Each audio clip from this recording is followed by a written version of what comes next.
Assalamualaikum warahmatullahi wabarakatuh. Apa kabar anak-anakku semua? Gimana kabar kalian hari ini?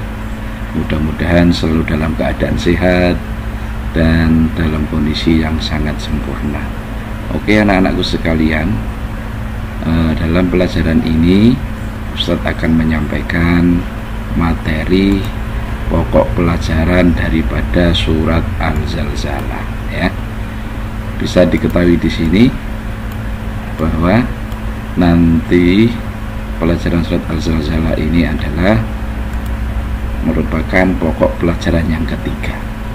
Oke, Ustaz terangkan sedikit tentang surat Al-Zalzalah. Sebelum Ustaz menerangkan, Ustaz bertanya kepada anak-anakku sekalian, siapa di antara kalian yang sudah hafal surat Al-Zalzalah? Mudah-mudahan anakku semua sudah menghafalnya. Karena sesuai dengan target hafalan kelas, surat Al-Zalzalah itu semestinya sudah dihafalin pada kelas 2. Oke anak-anakku sekalian, kita mulai. Surat Al-Zalzalah itu terdiri dari 8 ayat. Oke. Surat Al-Zalzalah ada 8 ayat. Kemudian arti daripada surat Al-Zalzalah sendiri adalah guncangan atau keguncangan. Terus kemudian surat Al-Zalzalah itu diturunkan di mana anak-anak? Kira-kira sudah tahu belum? Surat Al-Zalzalah diturunkan di kota Madinah. Maka surat Al-Zalzalah disebut juga surat golongan Madaniyah. Okay. Untuk sementara anak-anak bisa dipahami nggih? Bukan terlalu cepat Ustaz menerangkan. Surat Al-Zalzalah diturunkan setelah surat An-Nisa. Apa yang ada dalam surat Al-Zalzalah? Surat Al-Zalzalah ini sesuai dengan yang ada ini. Dalam kolom ini ada surat Al-Zalzalah, artinya guncangan. Surat Al-Zalzalah termasuk golongan surat Madaniyah. Surat Al-Zalzalah diturunkan sesudah surah An-Nisa. Surat Al-Zalzalah terdiri dari 8 ayat anak-anakku sekalian. Oke. Terus kemudian surat Al-Zalzalah menerangkan apa saja? Di situ surat Al-Zalzalah menerangkan tentang keguncangan bumi yang amat hebat pada hari kiamat dan kebingungan manusia ketika itu. Pada hari kiamat manusia dikumpulkan untuk dihisab segala amal dan perbuatannya.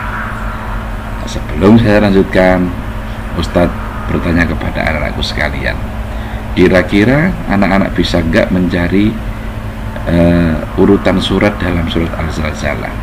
Misalnya si A, katakanlah Mbak Nadira, coba bunyikan surat Al-Zalzalah ayat 4.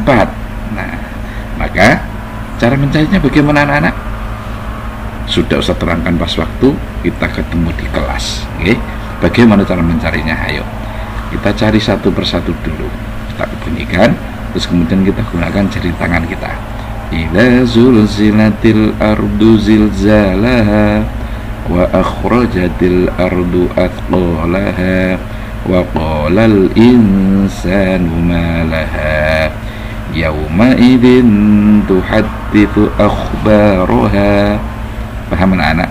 Berarti bunyi daripada surat Al-Zalzalah ayat keempat adalah yauma idzin tuhadditsu akhbaraha. Oke, kira-kira bisa dipahami apa belum anak-anak ya? Untuk sementara kelihatannya apa yang sudah saya sampaikan ini sudah bisa dipahami dengan jelas. Nanti kalau ada waktu kesempatan untuk luring atau jadwal konsultasi, kita bisa untuk mensimulasikan bahwa bagaimana untuk mencari surat Al-Zalzalah tersebut. Sedangkan untuk latihannya nanti bisa dibuka di halaman berikutnya, okay. Halaman 27. itu untuk latihannya. Tapi untuk sementara nggak usah dikerjakan dulu, dipahami dulu apa yang sudah Ustadz sampaikan sambil dibaca bukunya. Oke, terima kasih. Dan kita lanjutkan ke pelajaran berikutnya, yaitu hadis tentang sholat berjamaah. Oke, anak-anak di rumah terbiasa melakukan jamaah apa sudah belum? Nah, ini ya. Oke, bisa Ustadz lanjutin ya. Sholat berjamaah itu hadisnya adalah diriwayatkan oleh Imam Bukhari dan Muslim, hadis dari Ibnu Umar radhiyallahu an yang berbunyi, an Ibnu Umar radhiyallahu an anna Rasulullah sallallahu alaihi wasallam qala sholatul jama'ati afdalu min sholatil fardhi bisab'in wa isrina darajatan. Kira-kira anak-anak bisa mengistilahkan arti secara garis besarnya apa enggak nih? Dalam artinya dari Ibnu Umar radhiyallahu an diterangkan bahwa Rasulullah Shallallahu alaihi wasallam bersabda, sholat berjamaah itu lebih utama daripada sholat sendirian dengan dilipat pahalanya 27 derajat. Oleh karena itu dalam sholat berjamaah itu sangat dianjurkan, atau hukumnya sunnah muakkad, sunnah yang sangat dianjurkan. Oke, paham ya untuk sementara? Sebelum dilanjutkan, kira-kira yang memimpin dalam sholat berjamaah itu disebut apa anak-anak? Dalam sholat berjamaah, sang pemimpin itu disebut sebagai imam sholat. Nggih. Nah, ingat nak nggih, yang memimpin sholat berjamaah itu dinamakan imam, bukan imam tolha. Kalau imam tolha namanya ustadz. Nggih. Oke anak-anakku sekalian, kita lanjutkan lagi. Yang mengikuti imam itu disebut apa anak-anak? Disebut makmum. Okay. Jadi dalam sholat berjamaah itu ada imam dan makmum. Paham ya? Minimal dalam sholat berjamaah itu dilaksanakan adalah 2 orang, satu sebagai makmum dan satunya lagi sebagai imam. Paling banyaknya tidak terhingga untuk makmumnya. Kemudian daripada di forum C, kolom C, kandungan hadis tentang sholat berjamaah. Sholat berjamaah adalah sholat yang dikerjakan bersama-sama anak-anak. Oke, 2 orang, minimal 2 orang, atau itu sudah saya sampaikan tadi. Sholat berjamaah hukumnya sunnah muakkad, sudah saya sampaikan. Terus kemudian keutamaan Allah mengenai sholat berjamaah daripada sholat sendirian. Keutamaan sholat berjamaah itu adalah 27 derajat. Manfaat atau faidah atau fadilah daripada sholat berjamaah diantaranya adalah mempererat tali persaudaraan dan persatuan di antara umat Islam. Nah, kok bisa? Wong kita saja sholat berjamaah kok bisa mempererat tali persaudaraan dan persatuan? Ya tentu bisa dong anak-anakku sekalian, karena dalam sholat berjamaah kita pasti bertemu dengan orang-orang saudara seagama kita yang biasanya jarang ketemu, disibukkan oleh kesibukan yang lain. Kita bisa bertemu dalam waktu pelaksanaan sholat berjamaah. Yang kedua adalah mendidik sifat tolong menolong. Manfaat daripada sholat berjamaah itu menumbuhkan rasa saling tolong menolong. Mungkin salah satu di antara jamaah ada yang membutuhkan, kita tahu kondisinya. Oh, biasanya itu si A ikut berjamaah terus pada waktu maghrib isya, kok hari ini nggak kelihatan, kemana ya? Nah, nanti ada timbul rasa dalam hatinya, ada perasaan, oh kemana ya kok nggak jamaah, mungkin sakitkah atau ada yang lain.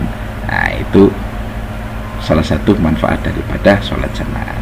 Terus kemudian yang berikutnya, manfaat sekalian yang lain adalah menghilangkan sifat sombong. Nah, kok bisa? Mau berjamaah kok menghilangkan sifat sombong? Dalam sholat kita tidak memandang apa kedudukan orang tersebut, tidak memandang kekayaannya, tidak memandang pangkat dan derajatnya, bahwa kita di hadapan Tuhan adalah sama. Yang membedakan adalah ketakwaan kita. Paham ya anak-anak? Manfaat yang lainnya adalah menambah syiar Islam. Dalam melaksanakan sholat berjamaah itu adalah betapa kelihatan persaudaraan dalam Islam. Syiarnya sangat terasa. Oke. Untuk itu bisa dipraktekkan dalam kehidupan sehari-hari. Ya. Terus kemudian bisa dilihat dalam berikutnya adalah dirangkuman untuk lebih memperjelas apa yang sudah Ustadz sampaikan tadi. Ada rangkuman sholat berjamaah lebih utama itu, okay? Nah, dalam kisah berhikmahnya ada juga, nanti anak-anak bisa baca sendiri. Ustadz hanya menerangkan pokok intinya saja. Untuk tugas tamrinatnya insya Allah minggu depan. Sebelum Ustadz akhiri, Ustadz pesan kepada anak-anakku sekalian, di rumah jangan lupa sholat. Yang kedua, mengaji dan belajar. Yang ketiga, hormat dan patuh kepada orang tua. Jangan pernah menyakiti hati orang tua kita. Sebelum Ustadz akhiri, Ustadz mohon maaf mungkin dalam menyampaikan banyak hal yang tidak bisa dipahami atau dalam kesalahan banyak, dalam menyampaikan banyak kesalahan. Ustadz mohon sekali lagi mohon maaf. Akhirul kalam, wassalamualaikum warahmatullahi wabarakatuh.